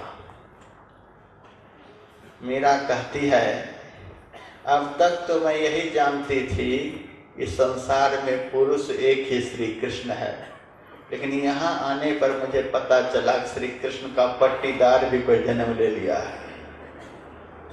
सनातन गोस्वामी तो सुनते ही कुटिया से भागे। आहा, वृंदावन में रहते रहते दाढ़ियां सफेद हो गईं, मूंछें सफेद हो गईं, लेकिन आज तक दिल सफेद नहीं हो पाया। सारी सृष्टि में पुरुष तो एक श्री कृष्ण है, बाकी सब स्त्री रूप हैं। यह शाश्वत ज्ञान श्री कृष्ण का तो मुझे मीरा से प्राप्त हुआ है। इसीलिए मीरा कहती, मेरे तो गिरधर गोपाल दूसरो न कोई। एक बार परमात्मा का दर्शन हो जाने के बाद फिर दर्शन के लिए कुछ बाकी नहीं बचता है। लेकिन ऐसा दर्शन होता है कैसे? जिमी दूध के मथन से निकसत है घिउ जतन से, जिमी ध्यान के लगन से पर ब्रह्म ले निहारा। इस प्रकार का दर्शन ध्यान से होता है। ध्यान करने पर ऐसे परमात्मा का दर्शन होगा जो दिव्य है। बृहच्च दिव्यम अचिंत रूप सूक्ष्माच तत्सूक्ष्मतरम विभाति। ये सूक्ष्म से सूक्ष्म है, दूरा सुदूरे, वे दूर से भी दूर हैं। इतने दूर हैं कि सारी सृष्टि में सबसे ज्यादा स्पीड में चलने वाली जो फ्लाइट है, उस फ्लाइट से भी चलते रहेंगे फिर भी वो उन तक नहीं पहुंच पाएंगे, इतने दूर है। और नजदीक इतने हैं, एक्सरे मशीन पर चढ़ जाओ, अल्ट्रासाउंड की मशीन पर चढ़ जाओ, फिर भी वे नहीं दिखलाई देंगे। शरीर के रग रेशे तक का भी चित्र उस मशीन में आ जाता है, लेकिन इसके अंदर जो परमात्मा है, परमात्मा तो बड़ी दूर की बात है। इस शरीर के अंदर जो जीवात्मा है वह भी बड़ी दूर की बात है। हम जो कहते हैं मेरा मन नहीं लगता, उस मन का भी चित्र नहीं आता है। हम जो कहते हैं हमारी बुद्धि काम नहीं करती, उस बुद्धि का भी चित्र नहीं आता। हम जो कहते हैं हमारा चित्त नहीं लगता, उस चित्त का भी चित्र नहीं आता। हम जो दिन रात मेरा मेरा कहते रहते हैं, उस अहंकार का भी चित्र नहीं आता। जिस मशीन में ताकत नहीं कि सूक्ष्म इंद्रिय को भी दिखा सके, उस मशीन के द्वारा सूक्ष्मतम परमात्मा का चित्र कैसे आ जाएगा? उस परमात्मा का कैसे दर्शन होगा किसी मशीन के द्वारा, अथवा इस इंद्रिय रूपी मशीन के द्वारा? उस परमात्मा का दर्शन करने के लिए तो आत्मा रूपी मशीन का प्रयोग करो। आत्मा के द्वारा परमात्मा का रूप दर्शित होता है, प्रकट होता है। पश्चात स्वहेव निहितम गुहायाम, उस अव्यक्त अगोचर परमात्मा को यदि तुम देखना चाहते हो तो हृदय रूपी गुफा में प्रवेश करो। लेकिन हृदय रूपी गुफा में जिस क्रिया के द्वारा आप प्रवेश करेंगे, उस क्रिया का एकमात्र नाम है ध्यान। यह इतना सूक्ष्म क्रिया है, इतनी सूक्ष्म क्रिया है कि यही क्रिया आपको हृदय रूपी गुफा में वहां ले जाकर पहुंचा देगी जहां केवल परमात्मा ही बसते हैं और कुछ बसता नहीं है। तो वही आरती की पंक्ति है, तुम हो एक अगोचर, वो इंद्रियातीत हैं, सबके प्राणपति, सबके प्राणों के स्वामी। राजस्थान की भूमि पर यह कार्यक्रम हो रहा है और इसी भूमि पर से न जाने भगवान की कितनी मूर्तियां बनती हैं। पूरे देश विदेश में यहाँ से मूर्तियां बनकर जाती हैं। हम भी बहुत सारी मूर्तियां यहाँ से लेकर गए हैं, जहाँ तहाँ प्रतिष्ठापित किए हैं। मूर्तिकार की दुकान पर हम गए हैं, बहुत सारी मूर्तियों को देखे हैं, लेकिन किसी भी मूर्ति की वहाँ पूजा नहीं होती है। विष्णु भगवान की मूर्ति एक मूर्तिकार बना रहा था, विष्णु भगवान की छाती पर बैठकर छेनी हथौड़ी चला रहे हैं। हे भगवान, भगवान की यह दुर्दशा कर रहे हो। अरे महाराज, हमारे लिए तो यह पत्थर है, भगवान तो तब बनेगा जब आपके पास जाएगा। यह तो पत्थर है हमारे लिए, हम यदि भगवान समझेंगे तो हमारी दुकानदारी खत्म हो जाएगी। हम बनाते हैं और इसको भगवान आप बनाओगे। हम पत्थर को बनाते हैं और पत्थर को तो भगवान बनाने वाले आप हो।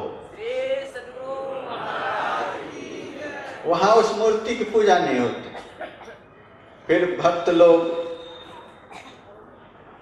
जिस भगवान के नाम से जुड़े हुए होते हैं, उस भगवान की प्रतिमा को खरीद कर लेकर चले जाते हैं अपने यहाँ, अपने मंदिर में किसी किनारे रख देते हैं। मंदिर में ले जाने के बाद भी भगवान की पूजा कोई नहीं करते। पंडितों के पास जाते हैं, मुहूर्त पूछते हैं, प्राण प्रतिष्ठा का समय पूछते हैं, किस मुहूर्त में, किस समय में मूर्ति में प्राण प्रतिष्ठा होगी, बताओ महाराज। करे बिनु कर्म करे विधि नाना, उसके आनंद रहित सकल रस भोगी, ब्राह्मणों बिन वाणी वक्ता वर जोगी। ब्राह्मण आते तन बिनु परस पूजा नहीं कर देते हैं, बहुत कुछ करते हैं। उसके बाद मूर्ति में प्राण की प्रतिष्ठा करते हैं। वैदिक मंत्रों के द्वारा मूर्ति में प्राण की प्रतिष्ठा करते हैं। जब प्राण की प्रतिष्ठा कर देते हैं तो प्रतिष्ठा करते समय यजमान से कहते हैं, मूर्ति के हृदय पर हाथ रखो, देखो कोई धड़कन मालूम पड़ेगा। पड़े नहीं पड़े, लेकिन यजमान कह देता, हाँ लग रहा है कुछ। कहने वाला भी वैसा, ये सुनने वाला है, हाँ कुछ लग रहा है। भगवान की धड़कन को आदमी हाथ से छू करके कह रहा, लग रहा है कुछ। ऐसा ऐसा हो रहा है संसार। चलो कोई बात। संकट से हनुमान छुड़ावे कब। उसके बाद पूजा 11 बार पाठ कर लेगा तब मैंने संकट से हनुमान छुड़ावे कब ब्राह्मण से मन क्रम भजन ध्यान। इस प्राण को तूने इस मूर्ति में प्रतिष्ठापित किए हो, देखे हो? महाराज हम तो नहीं देखे। जी का ध्यान करते हैं, उनके संकट को, उनके पीड़ा को, उनके दुख को हनुमान जी हर प्राण की प्रतिष्ठा किया, लेकिन वह प्राण तत्व है कैसा, स्थापना करने वाला भी नहीं देखता। यजमान से पूछें, जब गुरु ही नहीं देखें तो चेला कैसे देखेंगे? देखे हो? प्राण की प्रतिष्ठा जो अभी किए हो मंत्र बोलकर, उस प्राण तत्व को उस पत्थर में कैसे प्रवेश कराया गया, प्रवेश करते हुए देखे हो? न ब्राह्मण देखते हैं, न यजमान देखता है। मान लिया गया, इसको हम यह कह सकते हैं, मान लिया गया। प्राण को उस पत्थर में प्रवेश कराया गया। क्या आप कह सकते हैं पहले से उसमें प्राण नहीं था? परमात्मा से पत्थर खाली था शायद। परमात्मा को कहीं बाहर से लाकर घुसाया गया उसमें, पहले से परमात्मा उसमें नहीं था। क्या क्या लोगों के अंदर मत्तः परतरन किंचित नान्यतस्तु धनंजय। अर्जुन, मेरे सिवा इस संसार में कुछ है ही नहीं। पत्थर भी कृष्ण, सब कुछ कृष्णमय है संसार में। जित देखो तित श्याममयी है। जब तक हमें संसार दिख रहा है तब तक परमात्मा नहीं दिखेगा। अब परमात्मा का दर्शन हो जाने के बाद फिर कभी संसार नहीं दिखेगा। और जब परमात्मा दिखेगा तो ऐसा दिखेगा, आपको कहीं ऐसा नहीं लगेगा कि यहाँ कुछ दूसरा भी है। उसके सिवा कुछ नहीं दिखेगा। परमात्मा के सिवा भी यदि कुछ दिखे तो समझ लेना अभी परमात्मा को नहीं देखा है, कुछ नकली दर्शन हुआ है। परमात्मा के सिवा यदि कुछ दिखे तो समझ लेना यह नकली दर्शन हुआ है। और यदि परमात्मा के सिवा अब कुछ भी नहीं दिखे तब वह असली दर्शन है, वह शाश्वत दर्शन है। मूर्ति में प्राण की प्रतिष्ठा हुई। जब प्राण की प्रतिष्ठा हो गई तब उसकी पूजा शुरू हो गई। इससे सिद्ध होता है कि हम पत्थर की पूजा नहीं करते। यदि पत्थर की पूजा करते होते तो मूर्ति को लाकर और पूजा शुरू कर देते, लेकिन प्राण की प्रतिष्ठा होने के बाद ही पूजा शुरू करते हैं। लेकिन उस प्राण को हम नहीं जानते, जिसकी स्थापना उसमें की गई, जिसका प्रतिष्ठापन उसमें किया गया, उसको हम नहीं जानते। केवल इतना ही भाव रखते हैं कि इस प्रतिमा में प्राण को प्रविष्ट कराया गया है। सबके प्राणपति किस विधि मिलो दया में।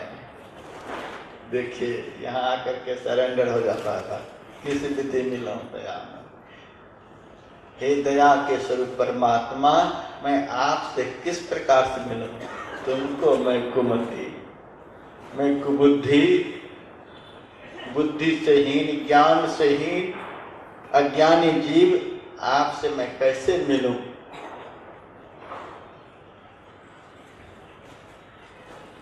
आरती में ही संतन की सेवा शब्द आया हुआ है। जब संत की सेवा करेंगे, जिन्होंने देखा है, उनकी शरण में जाएंगे तब ये दिखलाएंगे। तुलसीदास जी महाराज चित्रकूट गए हैं, महीनों कुटिया बनाकर भजन अभ्यास कर रहे हैं। तुलसीदास जी महाराज की कुटिया के सामने से ही घोड़े पर सवार होकर भगवान श्री राम, भगवान लक्ष्मण गुजरते हैं, लेकिन तुलसीदास जी पहचानते नहीं कि यही भगवान है। एक बार एक पिशाच से उनकी मुलाकात हुई और पिशाच ने कहा, तुलसीदास मैं आपसे बहुत प्रसन्न हूँ, आपकी जो इच्छा हो वह वरदान मांगो। तुलसीदास जी ने कहा, हम तो भगवान का दर्शन करना चाहते हैं और हमें कुछ नहीं चाहिए, मुझे भगवान का दर्शन करा दो। पिशाच ने कहा, मैं तो दर्शन नहीं करा सकता। तुलसीदास जी ने कहा, फिर मांगने के लिए क्यों कहा? पिशाच ने कहा, मुझे क्या पता कि तू भगवान को देखने के लिए महात्मा बने हो। आज तो न जाने क्या क्या पाने के लिए, क्या क्या देखने के लिए लोग महात्मा बनते हैं। मुझे तो विश्वास ही नहीं था कि तू भगवान को देखने के लिए महात्मा बने। भगवान को देखने वाला तो कोई बिरले ही होता है। मुझे तो भगवान का दर्शन चाहिए। अच्छा, भगवान को देखना चाहते हो, मैं तो नहीं दिखला सकता, लेकिन आप जो कथा सुनाते हो, आपकी कथा में सबसे पहले जो आते हैं, सबके बाद में जो जाते हैं, सबसे पीछे जो जाकर बैठते हैं, वे जरूर भगवान का दर्शन करा दें। अच्छा, विश्वास हो गया। कथा आरंभ हुई। सबसे पहले एक वृद्ध पुरुष आया, देह में मक्खियां भिनभिना रही हैं, पीछे जाकर बैठ गया। तुलसीदास देख लिया, सबसे पहले यही बुढ़ा आया है। जब कथा की आरती हो गई, सब लोग वहां से चलने लगे। तो आखिर में वह बुढ़ा भी राम राम कहता हुआ उठा। तुलसीदास जी महाराज झपट कर उस बुढ़े के चरणों में लिपट गए। बुढ़े ने कहा, अरे महाराज, आप साधु होकर, आप महात्मा होकर मेरे चरणों को छू रहे हो, मुझे तो पाप लगेगा।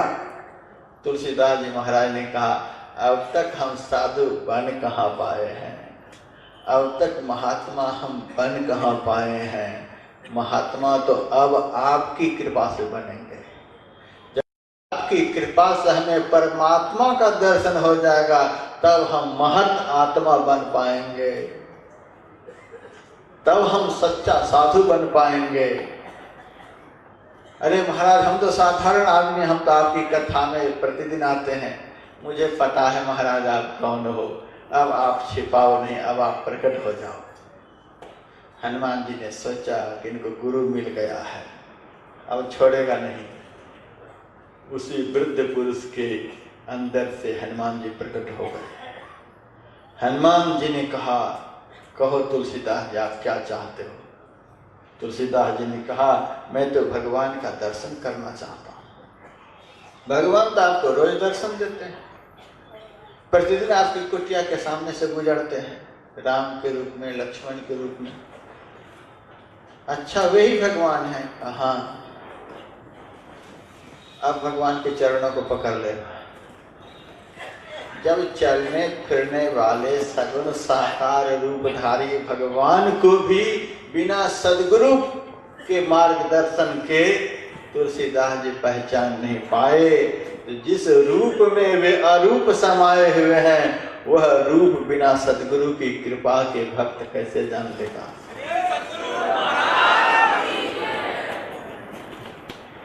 अच्छा चलो, तुम्हारे सामने से भगवान गुजरेंगे, उनके चरणों को पकड़ लेना, वे भगवान ही है। तुलसीदास जी महाराज प्रतीक्षा कर रहे हैं, प्रतिदिन की भांति भगवान घोड़े पर सवार होकर आज भी आएंगे। आज भगवान को भी पता चल गया, इनको गुरु मिल गया, जरूर हमको पहचान लेगा। आज भगवान घोड़े पर सवार होकर आए ही। तुलसीदास जी महाराज प्रतीक्षा करते करते कुटिया से उठे और मंदाकिनी के घाट पर जाकर चंदन घिसने लगे। चंदन मांगने के लिए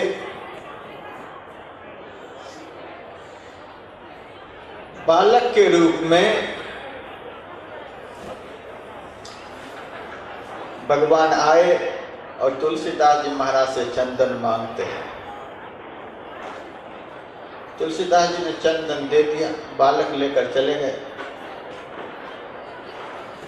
हनुमान जी जब कथा में आए तो हनुमान जी से तुलसीदास जी महाराज ने पूछा कि भगवान तो मुझे दर्शन देने को आज आए नहीं, आपने कहा था घोड़े पर सवार होकर जो आते वही भगवान है, आज तो भगवान आए नहीं। हनुमान जी ने कहा आए तो थे, लेकिन बालक के रूप में आए थे, आपसे चंदन भी मांग कर लेकर चले गए, वही भगवान है। कहा अच्छा, कहा आप यदि भगवान चंदन मांगने के लिए आएंगे तो उनके चरणों को पकड़ लेना। तीसरे दिन भगवान किसी दूसरे बालक के रूप में आ गए। तुलसीदास जी पहचान नहीं पाए।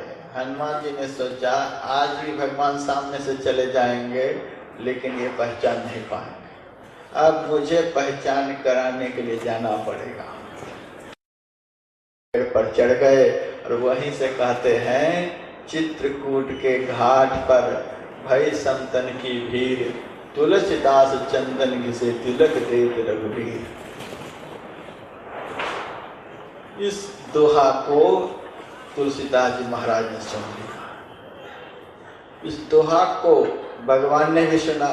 भगवान ने सोचा इस दोहा को यदि तुलसीदास अच्छी तरह से समझ लेगा तो मुझे भी समझ लेगा, इसीलिए भगवान थोड़ी जल्दी जल्दी करते हैं। अरे महाराज जल्दी से चंदन दो, मैं जाना चाहता हूँ। तुलसीदास जी महाराज ने कहा यदि चंदन लेना हो तो आराम से खड़े रहो, यह तोता क्या बोल रहा है पहले सुन लेने दो। अब भगवान सोचते हैं तोते की आवाज को यदि ये समझ लिया तो मुझे भी समझ जाएगा। संत की वाणी को यदि समाज अच्छी तरह से समझ ले तो भगवान को समझने में उसे देर नहीं लगेगी। संत के रहस्यमय वचन को जो यह जीव नहीं समझ पा रहा है, इसीलिए भगवान को यह समझ नहीं पा रहा है। संत का रहस्यमय वचन ही एक दिन भगवान के रहस्य को खोलेगा। सुन दे लेने दो महाराज क्या बोल रहा है। तुरंत संत की बात समझ में भी नहीं आती। एक बार दोहा बोले, दूसरी बार बोले, तीसरी बार दोहा को समझ गए। और भगवान जैसे जैसे हनुमान जी दोहा को दोहरा रहे हैं वैसे चलने को उतारू हो रहे हैं। अरे जल्दी से बाबा चंदन दो, क्या सुनने में लगे हुए हो, जल्दी से चंदन दो। तुलसीदास जी महाराज ने कहा जल्दी चंदन लेना हो तो आराम से खड़े रहो, मुझे तो दोहा सुनने दो, खड़े रहो। तीसरी बार तो समझ ही गए कि यही प्रभु इस रूप में आए हैं, चरणों में लिपट गए। अहो महाराज मुझ बालक के चरणों को आप संत होकर छू रहे। तुलसीदास जी महाराज ने कहा अब तक कहा संत, भगवंत को जाने बिना संत हम कैसे। संत तो उसे कहते हैं जो भगवंत को देखे हुए होते हैं। भगवंत का दर्शन जिनको हो चुका है वे ही संत कहलाते हैं। और भगवान का दर्शन कर लेने पर जो संतत्व प्राप्त होता है वह संतत्व कैसा होता है, इसी राजस्थान की भूमि पर संत सुंदरदास जी महाराज का अवतार हुआ। वे कहते हैं भगवान का दर्शन कर लेने पर जो जीवन में संतत्व आता है वह कैसा संतत्व होता है, आज के संतत्व से बहुत दूर। धूली जैसो धन जाकी, भगवान का दर्शन होने पर जीवन की दिशा, जीवन की दशा कैसी बन जाती है। सुंदरदास जी कहते हैं धूली जैसो धन जाकी, सूली सो संसार सुख, भूली जैसो भाग देखे अंत कैसी यारी है।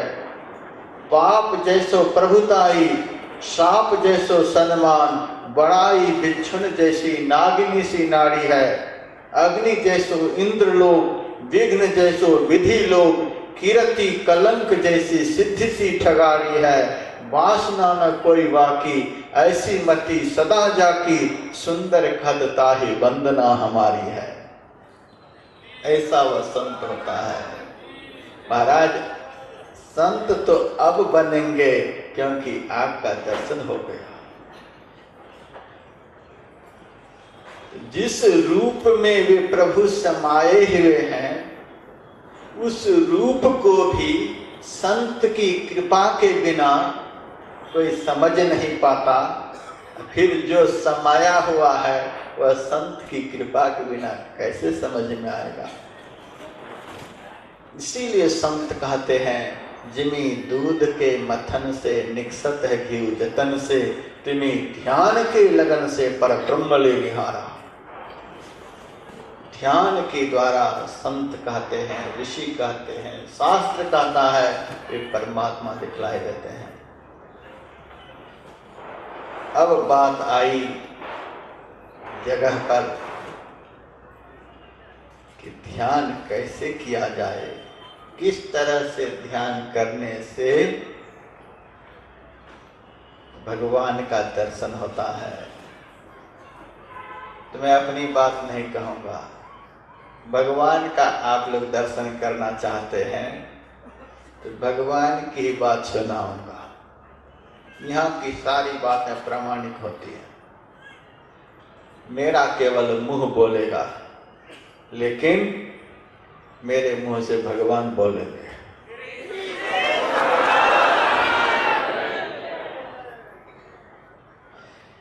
उद्धव जी ने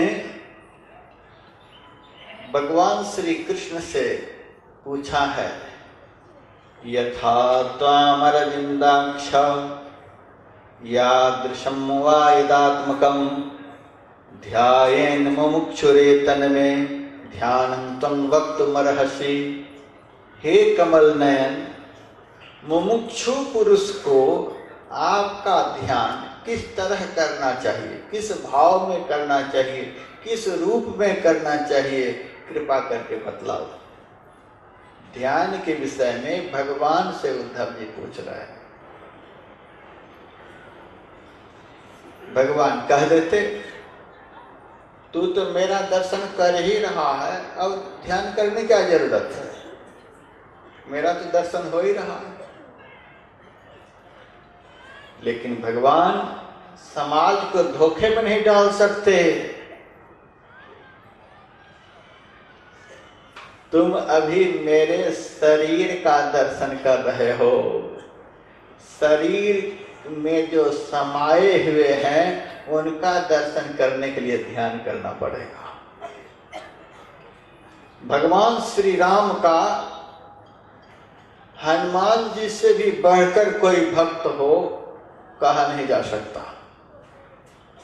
हनुमान जी से भगवान श्री राम ने कहा, अशब्दम स्पर्श मरूपमव्ययम तथा रसम गंधमगत्य, अशब्दम स्पर्श मरूपमव्ययम तथा रसम नित्यमगंधवच्च, अनाम गोत्रम मम रूप मीदृशम भजस्व नित्यम पवनात्मजार्य। मेरा शाश्वत स्वरूप है हनुमान, अशब्द है, अस्पर्श है, अगंध है, अस्पर्श है, अरूप है, अगोत्र है, अनाम है। मेरे शाश्वत स्वरूप का दर्शन करना चाहते हो तो मेरा ध्यान करो। अभी तो तुम मेरे शरीर को दबा रहे हो, अभी तो तुम मेरे शरीर को देख रहे हो, लेकिन जो शरीर में समाया हुआ है, जो शरीर में विराजमान है, उसको देखना चाहते हो, उसके लिए ध्यान करो। वही भगवान श्री कृष्ण कहते हैं, अच्छा तो मेरा ध्यान करना चाहते हो, ध्यान में मुझे देखना चाहते हो तो बतलाता हूं। भगवान अब ध्यान की क्रिया बतला रहे हैं। सम आसन आसीनः समकायो यथा सुखम हस्तावत्संग आधाय स्वनासाग्र कृते क्षणः। उद्धव, मेरा ध्यान करने के लिए सबसे पहले समतल भूमि पर एक पवित्र आसन बिछाकर शरीर, मस्तक, गर्दन को सीधा और स्थिर कर बैठ जाओ। ध्यान करने के लिए शरीर की बनावट के विषय में भगवान पहले कहते हैं, और जब अर्जुन को गीता में भगवान श्री कृष्ण ध्यान करने के लिए बतलाने लगे, वहां भी भगवान कहते हैं शुचौ देशे प्रतिष्ठाप्य स्थिरमासनमात्मनः नात्युच्छ्रितं नातिनीचं चैलाजिन कुशोत्तरं समंकाय शिरोग्रीवं धारयन्नचलं स्थिरः संप्रेक्ष्य नासिकाग्रं दिशश्चानवलोकयन्। पवित्र स्थान पर अर्जुन बैठो। जैसी तैसी जगह पर ध्यान करने के लिए बैठेंगे तो ध्यान नहीं बनेगा। जहाँ नित्य नियम से आप भोजन करते हैं वहीं बैठ जाएंगे भजन करने के लिए, तो भजन के समय में भी भोजन का ही चिंतन होगा। जहाँ नित्य नियम से आप सोते हैं वहीं बैठ जाएंगे भजन करने के लिए, तो वहाँ तुरंत नींद आने लग जाएगी। जहाँ दिन रात सांसारिक व्यवहार करते हैं, सांसारिक लोगों से बातचीत करते हैं, वहीं बैठ जाएंगे भजन करने के लिए,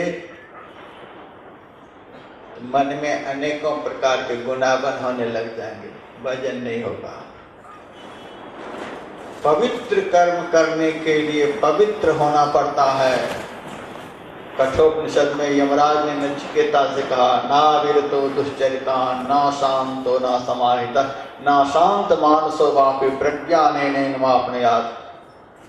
जो पाप कर्मों से अपने को निवृत्त नहीं कर पाया है, जिसकी इंद्रियां शांत नहीं हैं, जिसका चित्त असमाहित है, वह इसे आत्मज्ञान द्वारा प्राप्त नहीं कर सकता। राष्ट्रपति की बराबरी कुर्सी पर कौन बैठेगा?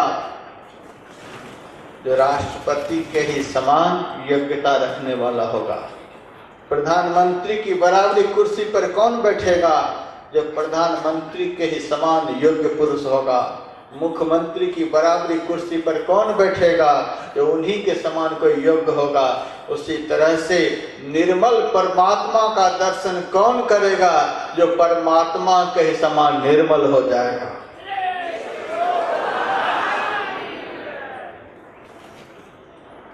ब्रह्म का दर्शन करने के लिए अपने को ब्रह्मवत परिशुद्ध बनाना पड़ता है। इसीलिए भगवान ने कहा शुचौ देशे प्रतिष्ठाप्य। सारी दुनिया के भक्तों को मैंने यहाँ लाकर इकट्ठा किया, क्योंकि ध्यान के योग्य वातावरण घर में बनाते बनाते वर्षों लग जाएंगे, लेकिन जो वातावरण वर्षों में भी आप घर में नहीं बना पाएंगे, वह वातावरण एक क्षण में पुष्कर राज में बन जाएगा। इसीलिए भारत के पवित्र से पवित्र तीर्थ स्थान में हम ध्यान का शिविर लगाते हैं, हम महाधिवेशन का कार्यक्रम कराते हैं। यहाँ आपको वातावरण बनाना नहीं पड़ेगा, यहाँ का वातावरण तो बना हुआ ही है। आप तो 3 दिनों के लिए यहाँ तप करने के लिए आए हैं, लेकिन आपसे बहुत पहले यहाँ 3000 वर्ष तक प्रजापिता ब्रह्मा सृष्टि निर्माणार्थ तप कर चुके हैं। यहाँ के कण कण में तपस्या की ऊर्जा समाई हुई है। यहाँ आकर मेले में मत घूमो, यहाँ आकर इधर उधर मत जाओ। यहाँ तो ध्यान से उठो तो सत्संग में बैठो, सत्संग से उठो तो ध्यान में बैठो। यहाँ तो अपने रोम रोम में ध्यान का, पवित्रता का, तपस्या का संस्कार भर लो, और यहाँ का पवित्रता का संस्कार, तपस्या का संस्कार जब आपके रग रग में भर जाएगा, फिर तो जब घर भी जाओगे तो मन हाथ भया जिनके तिनके घर ही बन ही घर है। फिर तो आपका घर ही पुष्कर बन जाएगा। सुचो देशे प्रतिष्ठाप्य। जाबाल दर्शनोपनिषद के ऋषि कहते हैं, पर्वताग्रे नदी तीरे बिल्ल मूले बने थवा मनोरमे शुचो देशे मठं कृत्वा समाहित आरभ्य चाष्णं पश्चात प्राण मुखो तन मुखो भुवा समग्रीव शिरोकाय संवृता सुनिश्चलः। सारे संत ऋषि मुनि महात्मा कहते हैं भजन के लिए स्थान बिल्कुल पवित्र होना चाहिए। शुचो देशे प्रतिष्ठाप्य, स्थान पवित्र होना चाहिए। और भगवान का नात्य छिड़तंग नात नीचम, जगह ऊंची नीची नहीं हो, बिल्कुल समतल होनी चाहिए। बिल्कुल समतल जगह पर बैठो। आजकल के भक्तों को भजन में भी बहुत आराम चाहिए, बहुत मुलायम गद्दे चाहिए, ताकि बैठते ही 1 फुट नीचे चले जाए। ऊपर जाने के लिए भजन किया जाता है और आप नीचे जाने के लिए ऐसे मुलायम गद्दे चाहते हैं, बैठते नीचे चले जाए। समतल भूमि हो, ठोस भूमि हो, पवित्र भूमि हो। लेकिन 16 तारीख के बाद तो आपको घर ही जाना है। पुष्कर का आनंद वहां मिलेगा कैसे? यदि घर को ही पुष्कर बनाना चाहते हो तो एक ही स्थान पर नित्य नियम से केवल भजन ही करो। भजन के लिए एक जगह को सुरक्षित बना लो। अमेरिका से हमारे मिस्टर डॉन होवार्ड आए हुए हैं। ये अपना एक नया घर बना रहे हैं और पहले से इनका विचार है ध्यान करने के लिए घर बनाऊंगा, जिस घर में केवल ध्यान ही करूंगा। कैसा विचार है? अमेरिका में रहते हैं लेकिन भारत के लोगों से भी बहुत अधिक ध्यान का संस्कार मन में रखते हैं। ध्यान करने के लिए अलग स्थान बनाऊंगा। मेरे लिए भी बोलते हैं आपके लिए बिल्कुल सुरक्षित स्थान बनाऊंगा। और देखिए, ध्यान के लिए बिल्कुल सुरक्षित स्थान होना चाहिए। या तो एक छोटा सा कमरा बना लो। छोटा सा कमरा नहीं बना पाते हो तो जितनी जगह पर बैठ सकते हो कम से कम उतनी जगह तो सुरक्षित रखो। भोग के लिए तो सारा संसार तुम्हारा सुरक्षित है, लेकिन भजन के लिए कम से कम 2 फुट जगह भी तो सुरक्षित करो। 2-3 फुट भी तो भजन के लिए अथवा अपने जीवन के निर्माण के लिए, अपने जीवन के कल्याण के लिए कम से कम 2-3 फुट जगह तो सुरक्षित रखो। अपनी दुर्दशा कराने के लिए तो हजारों एकड़ जमीन आपके पास है, लेकिन अपना उद्धार करने के लिए कम से कम 2-3 फुट जगह तो रखो। भगवान कहते हैं शुचो देशे प्रतिष्ठाप्य, पवित्र स्थान पर बैठो। अपने शरीर को भोगमय बनाने के लिए हजारों मीटर कपड़े आप रखते हैं, हजारों सेट आप रखते हैं, लेकिन अपने जीवन का निर्माण करने के लिए 2 फुट की एक कंबल की आसनी तो रखो,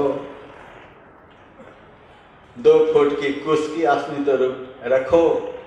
भगवान का चैलाजिन कुशोत्तरम मृगचर में रखो, उसके ऊपर कंबल बिछा लो, कंबल नहीं हो तो कुशासन बिछा लो।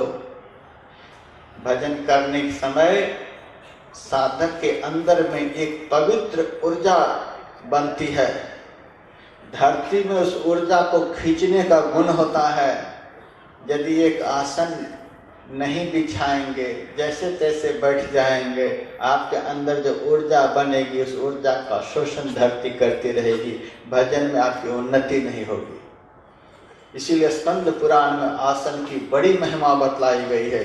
इस आसन पर बैठने से ऐसा होता है, इस आसन पर बैठने से ऐसा होता है। ज़्यादा बताऊंगा तो आपका दिमाग घूमने लगेगा, इसीलिए एक दो आसन के विषय में बतलाऊंगा ताकि ज़्यादा भ्रम में आप न पड़ें। कंबल की आसनी बिछा लो। कंबल की आसनी आप बिछाओगे तो धरती आपकी ऊर्जा को खींच नहीं पाएगी। कुशासन बिछाकर बैठने पर आपकी ऊर्जा को धरती खींच नहीं पाएगी। कुशासन बिछाकर, कंबल की आसनी बिछाकर फिर आप बैठे। शरीर की बनावट किस तरह की हो? समंकाय शिरोग्रीवं, शरीर बिल्कुल सीधा हो, गर्दन सीधी हो, सिर सीधा होना चाहिए। सुई की तरह शरीर बिल्कुल सीधा होना चाहिए। और भगवान ने अचल शब्द के साथ स्थिर शब्द का भी प्रयोग किया है। अचलम स्थिरः, शरीर भजन के समय अचल होना चाहिए। एक आसन पर शरीर मस्तक गर्दन को सीधा करके आप बैठ गए, शरीर अब एक जगह से दूसरी जगह जाता नहीं, शरीर अचल हो गया। लेकिन हाथ से कभी कान को खुजलाते हैं, कभी नाक को खुजलाते हैं, कभी आसन को हिलाते हैं। शरीर अचल तो हो गया लेकिन स्थिर नहीं हुआ। शरीर अचल भी हो और स्थिर भी हो। प्लेटफार्म स्थिर रहता है तब ट्रेन चलती है। प्लेटफार्म भी चले और ट्रेन भी चले, गाड़ी एक्सीडेंट कर जाएगी। उसी तरह से आपका शरीर भी चले, अंग प्रत्यंग भी चले, आपके अंदर की सारी इंद्रियां भी चले और साथ साथ भजन भी चले, ऐसा नहीं होता है। संत ने बतलाया, तन थिर, मन थिर, वचन थिर, सुरत निरत थिर हो, कह कबीर उस पलक को कल्प न पावे को। पहले तन स्थिर होना चाहिए, उसके बाद मन स्थिर होना चाहिए, उसके बाद जिनको हम देखना चाहते हैं उसमें हमारी सूरत स्थिर होनी चाहिए, हमारी संलग्नता स्थिर होनी चाहिए। इतने सारे जब स्थिर हो जाते हैं कि इस स्थिरता में जो भक्त को एक क्षण में सुख मिलता है, वह सुख 100 कल्प तक संसार के भोगों में लगे रहेंगे फिर भी नहीं मिलेगा। कह कबीर उस पलक को कल्प न पावे को। शरीर अचल हो और स्थिर हो। इसके बाद